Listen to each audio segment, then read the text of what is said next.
ہم سے غلطی ہوئی کہ ہم ٹکڑوں میں بٹ گئے، ہم گروہوں میں بٹ گئے، اور اس کا نتیجہ کیا ہے؟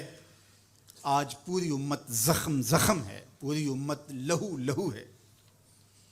کہا تمہاری ہوا اکھڑ جائے گی اگر تم نے اللہ کی رسی کو چھوڑ دیا، تم نے رسول کے دامن کو ترک کر دیا، تم گروہی تقسیمات پہ یقین رکھنے لگے، تم نے 1.5 اینٹ کی مسجد کھڑی کر لی، تم تقسیم در تقسیم کے عمل سے گزرتے رہے، تم امت سے فرقوں سے جماعتیں، جماعتوں سے لابیاں، اور لڑکتے لڑکتے تم ٹکڑے ٹکڑے ہو گئے، تم کرچی کرچی ہو گئے۔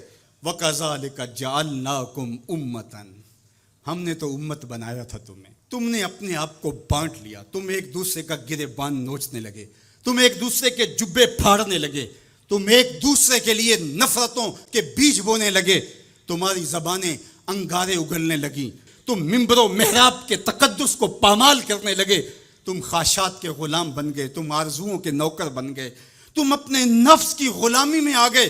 تم تو غلام تھے آمنہ کے لال کے، تم نے کب سے نفس کی غلامی اختیار کر لی، تم کب سے خواہش کے نوکر بن گئے، تم کب سے نفس کے بندے بن گئے۔ تم نے امت بننا ہے، تم نے رسول اللہ کا غلام بننا ہے۔ تمہارا لب و لہجہ بتائے ہم حضور کی امتی ہیں، تمہارا طرز زندگی بتائے تم حضور کی امتی ہو۔ تم ترازو پہ کچھ تول رہے ہو تو لوگ دوسری طرف بھی منہ کر کے کھڑے ہو جائیں، یہ غلط نہیں تول سکتا، یہ امت رسول ہے۔ تم بول رہے ہو، لوگوں کو یقین ہو کہ یہ جھوٹ نہیں بول سکتا، یہ رسول اللہ کا امتی ہے۔ تمہاری وحدت، تمہارا زور ہے، تمہاری طاقت ہے، تمہاری توانائی ہے۔ تو فرمایا وَكَذَلِكَ جَعَلْنَاكُمْ أُمَّةً، ہم نے تو امت بنایا تھا تمہیں۔ آج حضور کے قلب اطہر پہ کیا گزرتی ہوگی جب شام کی بچیوں کے منہ پہ تماچے مارے جاتے ہیں، جب بغداد میں حضور کی امت خانمہ برباد نظر آتی ہے، جب برما میں آری لے کر کے اعضاء کاٹ دیے جاتے ہیں، دشت لیلہ سے لے کے کندھار تک، غزہ سے لے کے کشمیر تک لاشیں ہی لاشیں بکھری ہوئی نظر آتی ہیں، بستی بستی کریا کریا، صحرا صحرا خون، امت والے امت کا ہے کتنا سستا خون۔ شام، قدس، کشمیر اور برما، کس کس کا احوال کہوں، ہر سو زخمی، ہر سو لاشیں، ہر سو بہتا خون، امت والے امت کا ہے کتنا سستا خون۔ آج امت لہو لہو ہے، اس پوری کائنات میں 1 انچ بھی جگہ ایسی نہیں ہے جہاں آتش و آہن برستا ہو اور وہ کفار کی سرزمین ہو۔ جہاں بھی خون بہتا ہے وہ بستی مسلمانوں کی ہے، جہاں لاشیں گرتے ہیں وہ گھر مسلمانوں کا ہے، جہاں عصمتیں لٹتی ہیں وہ خطہ مسلمانوں کا ہے۔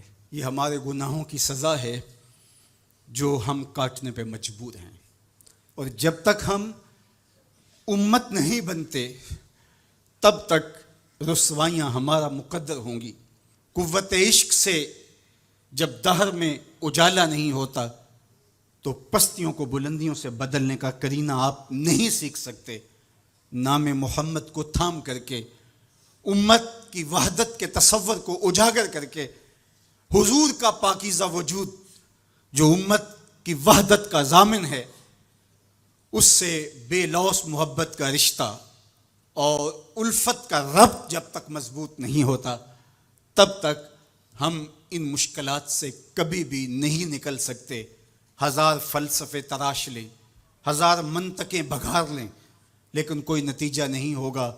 تمہیں نتیجہ تب ہی ملے گا جب حضور کے قلب اطہر کو آرام پہنچاؤ گے، جب امت بن جاؤ گے، جب حضور علیہ السلام سے وابستگی اپنا شعار زندگی بنا لو گے، تو پھر دہر میں اجالا اور روشنی حضور علیہ السلام کے نام کے صدقے سے نصیب ہوگی، اور تقدیر کا قاضی تمہاری سزائیں معاف کر دے گا، اور پھر نتیجہ تمہارے سامنے اس صورت میں نمودار ہوگا کہ تم بحر و بر کے مالک ٹھہرو گے، اور کائنات کے اندر حضور کے ساتھ وفا کے رشتے کے نتیجے کے اندر لوح بھی تمہارے ہاتھ میں ہوگا، قلم بھی تمہارا ہی مقدر ہوگا۔